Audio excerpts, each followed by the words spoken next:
پاکستان یو ځل بیا په افغانستان کې د ټي ټي پي پر پټنځایونو اندېښنه ښودلې.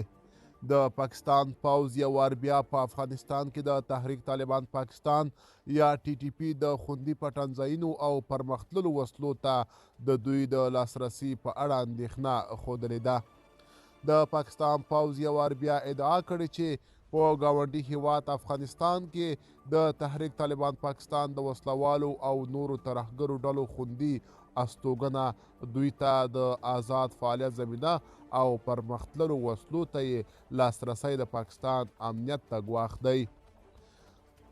د پاکستان د پوځ د عامه اړیکو د څانګې یا آی اس پي آر له لوري پر پرونۍ خپره شوې خبرپاڼې کې راغلي چې د دې هیواد د پوځ د لوی درسیز عاصم منیر په مشرۍ د خپلو اردوګانو په 261 دوه ورځنۍ غونډه کې د پاکستان د امنیتي ننګونو په اړه خبرې شوې دي.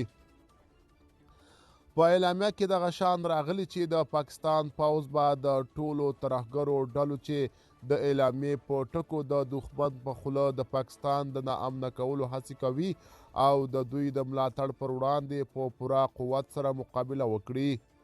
که څه هم په اعلامیه کې د افغانستان نوم نه دی اخیستل شوی او یوازې د ګاونډي هیواد خطاب شوی، خو بېلابېلو پاکستاني چارواکو له دې وړاندې په افغانستان کې د طالبان حکومت د تحریک طالبان پاکستان د وسلوالو په ملاتړ تورن کړی هغه وسلواله ډله چې په وروستیو کې په پاکستان کې د لسګونه ترسره شویو حملو مسؤلیت منلی.